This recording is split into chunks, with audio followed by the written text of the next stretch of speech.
Hey, this is Cameron. Welcome back to the Busy Gardener channel. Today I'm here with Tommy and Lisa of the Homegrown Farmstead, and we're going to take a tour of the fruit trees that they've got growing here in Southern California.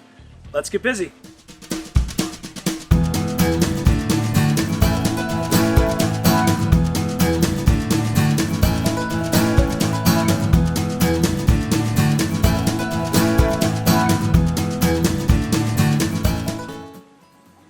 Hey, so Tommy and Lisa, you guys have been here for a number of years now. You thought like 16, 17 years. Yes. And something I've noticed as you were taking me around, you've been planting a whole bunch of fruit trees. Yes. And that's to go with kind of this house you guys live in was an old farmhouse, was it? Ranch house. Built in 1955. So that's definitely a time where people did grow a ton of their own stuff.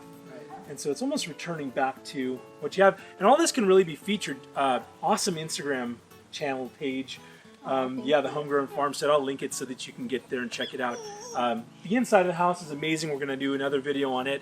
But as we focus on the stuff on the outside, especially the fruit trees, we're going to kind of take a quick tour. You got a lot going on here. So we do. We're kind of started here by the Sure. avocado. Why don't you tell us what we got going on here? Certainly. Cameron, right here, this is a surprise variety of avocado. So it's going to be a lot like a Hass. It's just going to ripen a little bit earlier. And it's one of those smaller, more compact forms of an avocado. So it should do well in this slightly smaller space that I have here. And additionally, I have another one. It'll be the sister tree planted over there, and that's going to be a holiday avocado tree. So they should help pollinate each other with an A and a B flower. Oh, perfect. I'm excited about that. Yeah, Southern California avocados can this one tree by itself can do A and B, Yes. but the fact that you've got two different ones is just going to give you that much better pollination.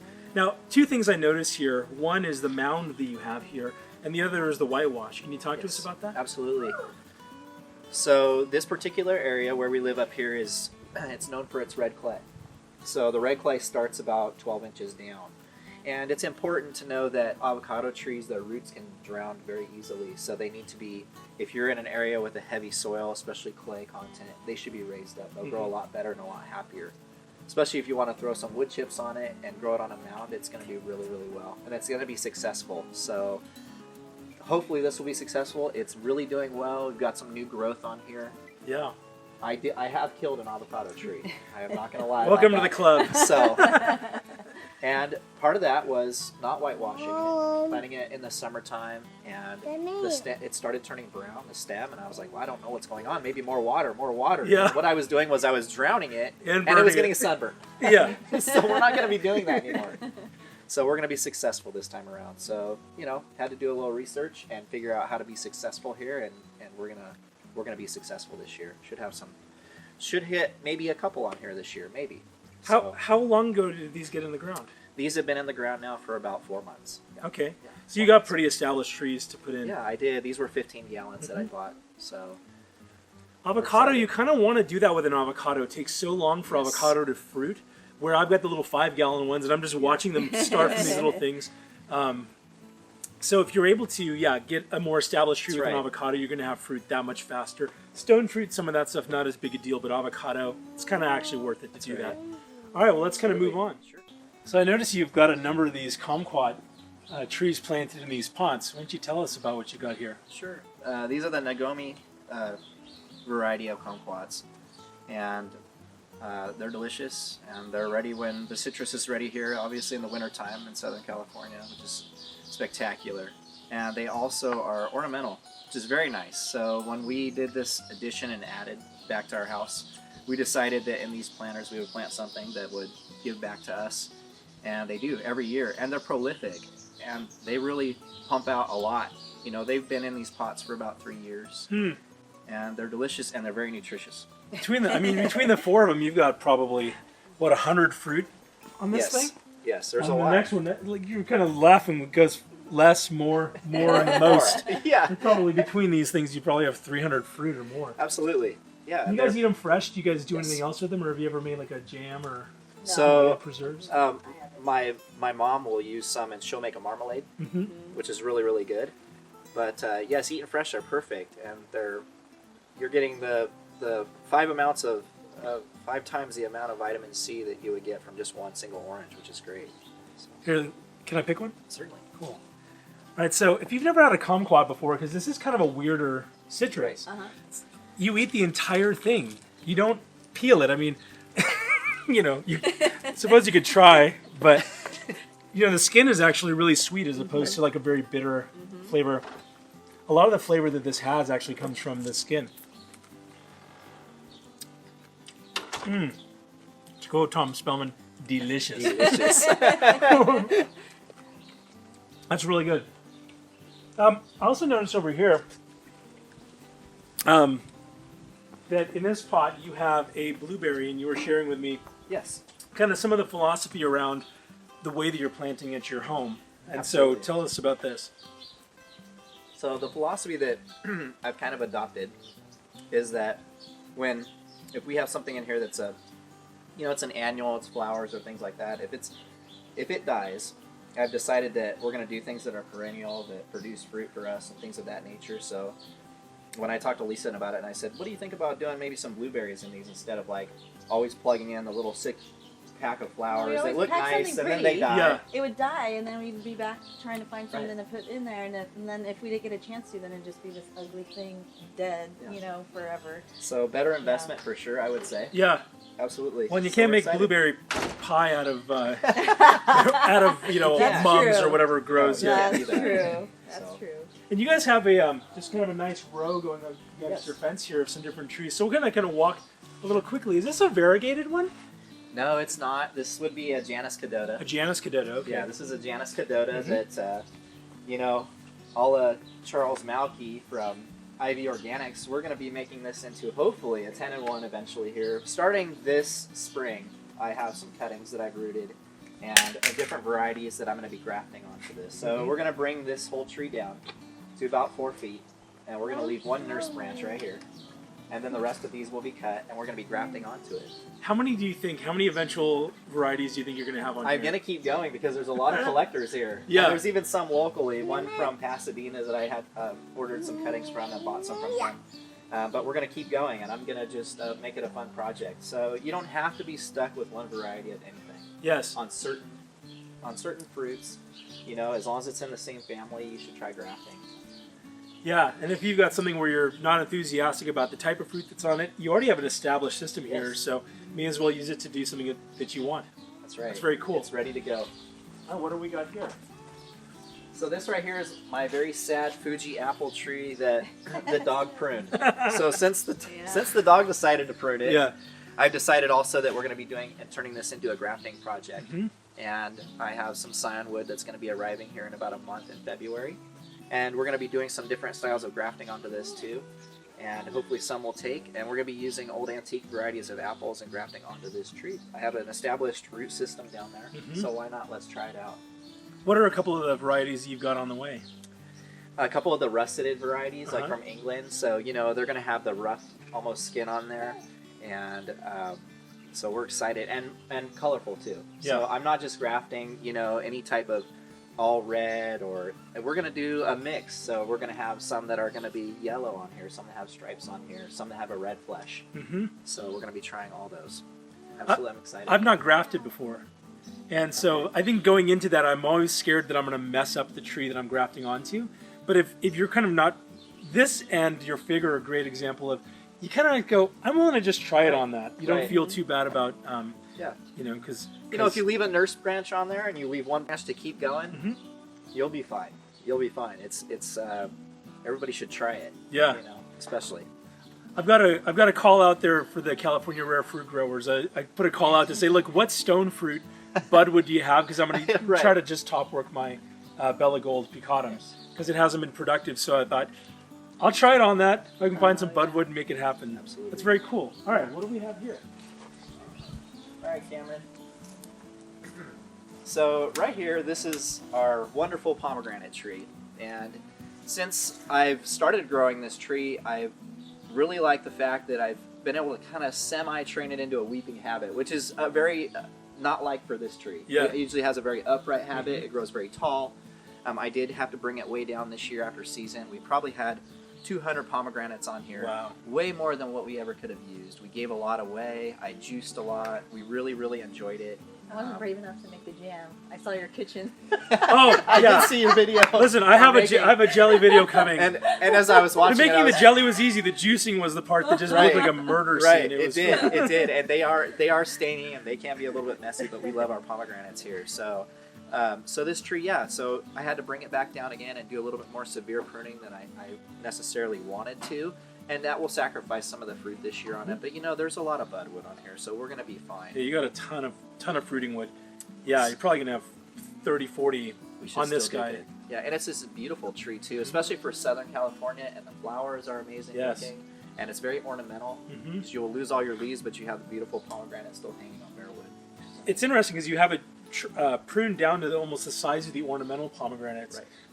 But those ornamental ones, the fruit is so incredibly tart you can't even eat it. That's right. So you're gonna have really tasty fruit with a really beautiful tree. Absolutely. It's gonna look gorgeous with that fruit hanging on here. It will, definitely. This tree right here, we're in the reshaping phase of this tree right here. So this is a red Baron peach, and our dog decided that she loved the wood on this tree and would chew branches off, whole branches, and it was very, very frustrating. So we're kind of in a rebuilding year or two on this right now, and you know, we may even take this branch after this year, you know, and reopen it back up to the nice vase shape that it did have. So just because something becomes ugly, or there's a branch that breaks off of something and it may not look spectacular, you can fix it. You can fix it, especially if it has a great root system. You can bring it back to something that's fantastic. The flowers on this, in the spring especially, you know, dark red flowers on bare stems. It's beautiful. It's fun to be inside the house and look out here and see everything starting to push buds, and push leaves and flowers. Especially against the backdrop that you have of your fence, it just kind of pops out. And he reminds me, when he first came with the idea that he was going to plant all these, I was like, met with some slight resistance, to say the least. And like, you're going to plant like all different trees, like not even all the same. And that kind of bothered me. And then he was like, no, trust me. And, you know, he reminds me all the time, you didn't want these trees, but look at, you're picking all the stuff off of it. Film for the social media, close-up pictures of the flowers. So. No, and I grew to like love it, so to speak. Absolutely. No pun intended. And we benefit from it too. So it's not just ornamental, it gives to us too. Yeah. These peaches are delicious. And I'm not a big fuzzy peach fan. I like nectarines more, but these are still spectacular. And this is almost like an ultra dwarf to me. It is. It is, okay. Yeah, it's a very, very ultra dwarf. You can kind of tell almost by like how close the buds are to each other. Mm-hmm. Kind of as the giveaway. When you see the buds all just stacked up on top of each other, a lot of times looks like an ultra dwarf. Okay, what do we have here? This right here is probably one of the pride and joys of backyard. This would be our weeping Santa Rosa plum. And it's an amazing tree. Yeah. It has a beautiful weeping habit, which has kind of inspired me to train the pomegranate to look kind of the same way. I have not really brought the height down on this very much. I haven't had to prune the top very much. All the fruit comes right back down to you. It hangs low. It's beautiful. It almost looks like a willow tree, you know, with its weeping habitat. It's beautiful. When it flowers, tree. It's amazing. It has smaller white flowers that cover the entire tree. So pretty. And those are the things you don't really think about when you're planting, you know, fruit trees. How pretty the buds are. Yes. You know, or like citrus when it's fruiting and the just amazing totally. smell coming off of them. And what the jays leave for us, we enjoy. You know, we do feed the wildlife up here. That's part of it, and I think that's something that if you do grow fruit trees that you have to learn to accept. You know, you will be feeding some wildlife. They will peck at a few of your pieces of fruit, but it's going to be fine because there's an abundance, and you're going to get that abundance, and there's going to be more than they can have, and then more than you can have usually. Yeah. Yeah, I would say the bottom third is for the squirrels, the top third is for the birds, That's right. and the middle is where we eat. Yeah, and I've noticed too with this weeping habitat, you know, the birds are less likely to get to the fruit that's underneath. So it's harder for them to hang on to these branches. They're smaller, and so yes, they do work the top, and we eat from the bottom. That's awesome. So Tommy, you were just telling me about this loquat tree. You said that this is the only tree, aside from like a mulberry, that was on your property when you first moved in. This was it. Yeah, this was the only tree. So out of about 38 trees now, this was the very first one. And when the block wall was built, and the gentleman that was building the block wall, you know, he offered to take the tree out. I told him, absolutely not. It's the only fruit tree that we have here on the property. Let's go ahead and leave it. And it produces an abundance, way more than we can handle. The squirrels enjoy it. So that kind of keeps them busy and away from some of my other stuff, which really, really helps. And loquat's one of those things you really never see in the store. Unless you have a tree or your neighbor has a tree, you almost never see one. You don't. They're very perishable. They're very soft. They don't store well. They don't ship well. So it's kind of something that you just get to enjoy if you have it. And then in this container, I noticed you've got a citrus here. I do, yeah. This is a mandarin that I put in here. I believe it's a Satsuma variety. So this was the first year that it produced. There's one little small one hanging on over there. The other 10 that were on here, we've already been enjoying. They were ready a couple weeks ago, so we've been picking them and enjoying them. And then just some random pepper plant just decided to do its thing, so I've let it do its thing. Yeah, that's so good. So, And it kind of creates a nice thing for the chickens too, right? It provides does. a little bit of shade on the top here, keeps it cool. It does, yeah, and they do enjoy it. They do enjoy the shade, so they can't take their coats off in the summertime, so it does help them out when it gets hot out here. And then you got a few citrus here. So I do have some right citrus here, yeah. So Lisa and I, these were housewarming gifts for my parents, and this is a fierce lime right here, which is nice. They're seedless about every other year. Most of them are. We really enjoy this. They're ready right now. They're ripe right now. They're turning yellow. They're starting to drop. But this is one of the 3 citrus trees that we were given as housewarming presents, so that we really, really enjoy. This is a sweet Washington maple. I would say maybe one more week, but they're almost there. They're getting close, and I'm coming out and testing every day just to make sure. Yeah. So, and there's plenty. Yeah, you got some. Yeah, they're starting to get pretty reddish in there. Yeah, we're starting to get some that are getting close, so we enjoy those. This is our winter harvest that we love around here. When all the stone fruits are done and everything's taking a rest, the citrus is working hard, especially in Southern California. So. Well, so much of this area was planted on citrus groves. Yeah, absolutely. My place was all lemon groves, and I don't know if that was the case here, but citrus loves this kind of San Gabriel Valley area. It does. Super low maintenance, not a lot of trimming. I do bring the height down once in a while for the neighbors, but these are all planted on dwarfing rootstocks. They are dwarfing, okay. Yeah.